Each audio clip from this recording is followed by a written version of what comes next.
नमस्कार।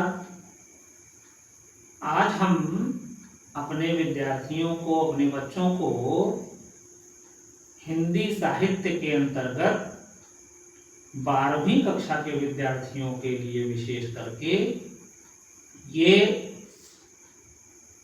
वासुदेव शरण अग्रवाल, डॉक्टर वासुदेव शरण अग्रवाल का जीवन परिचय बताने चल रहे हैं। यदि विद्यार्थी इसे ध्यानपूर्वक पूरे वीडियो को सुन लेते हैं तो निश्चित रूप से उनको यह पूरा जीवन परिचय समझ में आ जाएगा और उनकी बोर्ड की परीक्षा के लिए यह अत्यंत महत्वपूर्ण है। आइए हम इस जीवन परिचय को शुरू करते हैं। डॉक्टर वासुदेव शरण अग्रवाल। तो पहले हम इनके जीवन परिचय को लिखने से पहले संक्षेप में पहले कुछ हम लिख दें, उसके बाद इसकी व्याख्या करें तो ज़्यादा अच्छा रहता है। जैसे पहले ऊपर कोष्ठक बना करके हम इन चीज़ों को लिख दें। पहले जन्म 7 अगस्त सन 1904 ईस्वी। जन्म स्थान खेड़ा ग्राम, जनपद मेरठ, जिला मेरठ। पिता विष्णु अग्रवाल, माता सीता देवी अग्रवाल। मृत्यु 27 जुलाई सन 1967। भाषा शुद्ध संस्कृतनिष्ठ खड़ी बोली।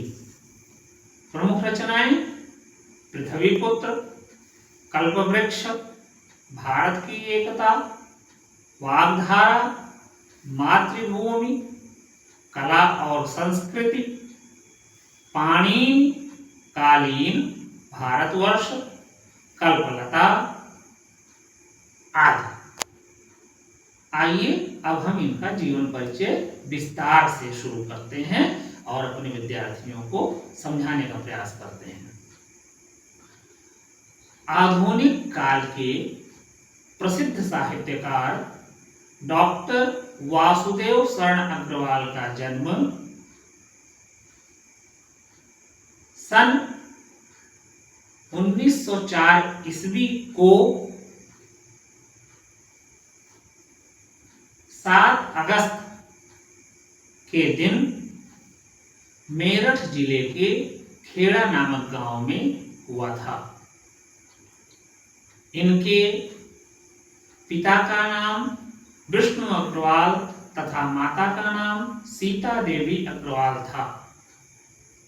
इनके माता पिता लखनऊ में रहते थे, इसलिए यह भी लखनऊ में रहे। इनकी प्रारंभिक शिक्षा लखनऊ में ही हुई। आगे की पढ़ाई इन्होंने काशी हिंदू विश्वविद्यालय बनारस से स्नातक, परास्नातक और पीएचडी की डिग्री प्राप्त की। उसके बाद इन्होंने लखनऊ विश्वविद्यालय से डीलिट की उपाधि प्राप्त की। वासुदेव शरण अग्रवाल जी बचपन से ही इतने मेधा के धनी थे कि इन्होंने हिंदी, संस्कृत, अंग्रेजी आदि भाषाओं पर अपना गहन अध्ययन करके समान अधिकार प्राप्त कर लिया था।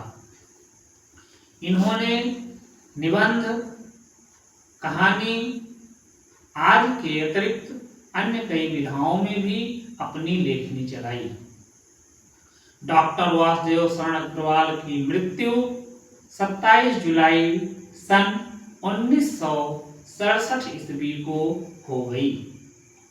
रचनाएं वासुदेव शरण अग्रवाल जी की प्रमुख रचनाएं इस प्रकार हैं। पृथ्वीपुत्र, कल्पवृक्ष, भारत की एकता, मातृभूमि, कला और संस्कृति, पाणिनि कालीन भारतवर्ष, कल्पलता आदि। भाषा शैली वासुदेव शरण अग्रवाल जी की भाषा निश्चित रूप से शुद्ध, संस्कृतनिष्ठ और खड़ी बोली रही है। इन्होंने अपनी रचनाओं में तत्सम जैसे शब्दों का बखूबी प्रयोग किया है। इनकी शैली विचारात्मक, भावात्मक और चित्रात्मक प्रमुख रूप से रही है। यह अमर साहित्यकार अपनी अनूठी कृतियों के माध्यम से आज भी चंद्रमा की तरह इतिहास के पन्नों पर चमक रहा है। धन्यवाद।